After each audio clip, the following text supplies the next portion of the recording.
Hey, this is Jamey from Stonemaier Games, and today I'm going to talk about my favorite mechanism in Vagrantsong. This is a campaign dungeon crawler. I played it for the first time the other day with 4 players, just the first game of the campaign to get a feel for what it's like.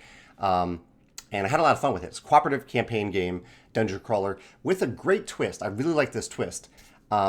Instead of trying to kill all the things, as many dungeon crawlers are, you encounter a bunch of monsters. They're inherently bad for some reason. You're trying to kill them. Instead, in this game, you were trying to save the things that you encounter. They're called haints, and they're generally boss battles, as far as I could tell. There are probably scenarios where you're encountering more than one. We only had a single one in our scenario, so we didn't have to keep track of all these different tokens. There was just one haint, kind of miniature. It's a standee, one haint standee, moving around, and we were trying to engage with and empower, and I think basically bring it back to life. That's what we were doing. So while we are kind of hitting it, instead of dealing damage to it, we are giving it life, which I thought was such a great thematic twist to Vagrantsong. And it really did make a difference as I was playing. I felt good about engaging with this haint instead of just hacking and slashing my way through it. And it was nice that there was only one.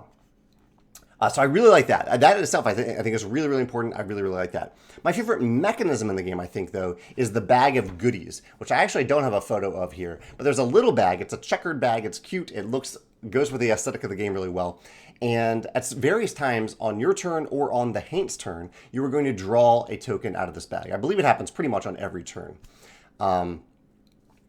Actually, no, it definitely happens every turn on the haint's turn. They draw a token out of the bag, and you can see at the bottom of the board here, you are going to stack them up on this board. So you'll pull a token out, you'll put it down on here, and you'll do a little thing. And then when you reach this threshold, so when there are like 2 apples on here, a bigger thing happens as related to the haint. I don't know if it's always good or bad. In our game, it was generally bigger and badder than when we're only putting 1 token on there, but it might vary based on the scenario. At the same time, though, you can pull from that same bag. So they're using one bag of good stuff, not necessarily good, but stuff for players and the haints. On your turn, there's an action you can take. I forget the name of the action. What is this action right here? Where you can dig into the bag to grab tokens out of it and keep one of those tokens. And it can be a good thing for you.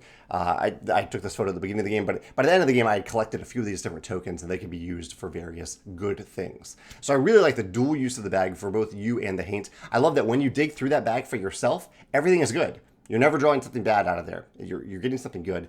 And in addition to that, I really like the way that this specific bag digging mechanism works because you have a number of action tokens that you can spend. And so if I put 1 action token on here to use this dig action, I'm going to draw, I hope I say this correctly, but I believe this number 2 here means that I'm going to draw 2 tokens and pick 1. But on my next turn, I could use this action again and put another action token there.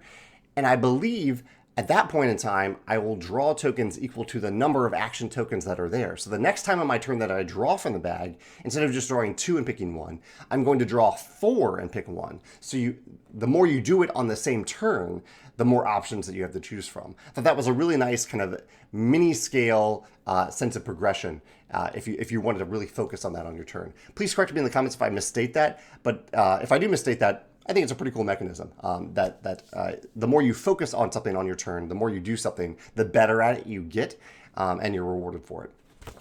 So those are my favorite mechanisms in Vagrantsong. There's a lot of other stuff going on. I'm sure there's some wonderful surprises in the scenarios, and I can't even talk about the campaign because I only played 1 game, but I think there's a lot that goes on between games where you're deciding how to spend your experience and how to level up in ways that help you or help the group. Feel free to mention that if you played through more than 1 game of Vagrantsong in the comments below. Thanks.